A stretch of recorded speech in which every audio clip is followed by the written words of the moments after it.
I feel good, you look great, I like you, I can't wait. A first time, a first date, you're so fine, I'm so late. You sip wine, I drink straight. At yun, isang magandang araw ulit dyan. Sa lahat ng mga ka-DIY natin dyan, especially doon sa mga beginners. Mga ka-DIY, meron na naman tayo ditong gawa. Ito ay garalgal yung kanyang andar.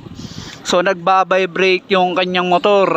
Hindi ko lang sigurado kung ito ba ay nabasa or bumigay lang yung kanyang hall sensor sa loob. Kasi medyo maulan ngayon. Pero hindi ako sure kung ito ay nabasa mga ka-DIY. Pero ang issue niya, garalgal. Nagbabibrate.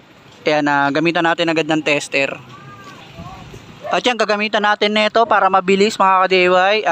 Kung nais nyo, may nabibili naman na mga ganyan device no, sa online. Yan, ganyan itsura mga ka-DIY, mura lang yan. Para matest nyo yung mga motor nyo. So ayan, ikabit ko na ito na isang mabilis. At yan mga ka-DIY, natusok na natin yung ating device para sa hall sensor. Ito yung device natin, may tatlong ilaw yan. Ikutin natin yung gulong. Yan. Kung mapapansin nyo, wala, hindi umiilaw yung isa. Ayun o. Hindi umiilaw yung isang LED niya mga ka-DIY. Sabihin niyan, may tama yung kanyang hall sensor. So nandito yun, sa loob. Ayan, bubuksan natin na isang mabilisan yan.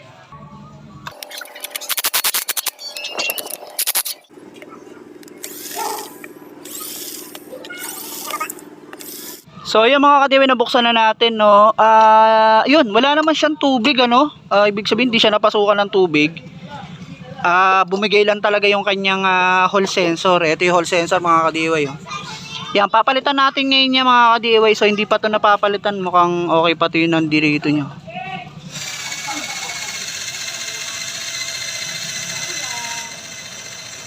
At ayan nga, medyo nakuskus na natin ng konti yung gilid. And then ito papalitan na natin. Ito yung kanyang hall sensor mga ka-DIY yan. At ito ilalagay natin individual. Isa-isa rito mga ka-DIY. Wala kasi tayo may board eh. Okay mga ka-DIY, na ilagay na natin. Tinusok lang natin isa-isa yan. Mamaya tatanggalin na natin to. And then lalagyan natin ito. Yan. Para dumikit siya. Yan nga, natapos na natin siyang linisan, palitan ng hall sensor. And then nilagyan na rin natin yan ng sealant, no? Konti lang mga ka-DIY, nilalagyan natin yan. Para pagka ibinalik natin itong takip, kahit pa paano hindi agad siya pasukin ng tubig. So mahalaga yan, lagyan natin ng sealant.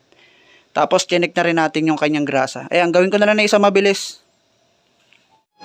At ayan, ito na, ikakabit na ngayon natin siya. Medyo tumila ni ulan. Yan yung motor natin, mga gamit natin nandiyan dyan. Kabit ko na lang na isang mabilis.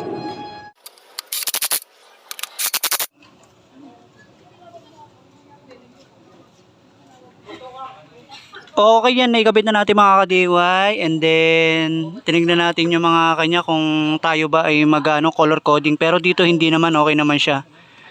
Okay yan, so titignan natin yan kung mag-okay na. Power on.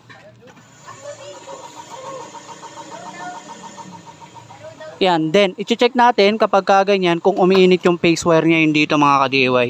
Yan. Dahil dito hindi naman siya umiinit, ibig sabihin maganda yung combination niya. Kaya okay na to mga ka-DIY. Yan, maraming salamat sa panonood. Thank you.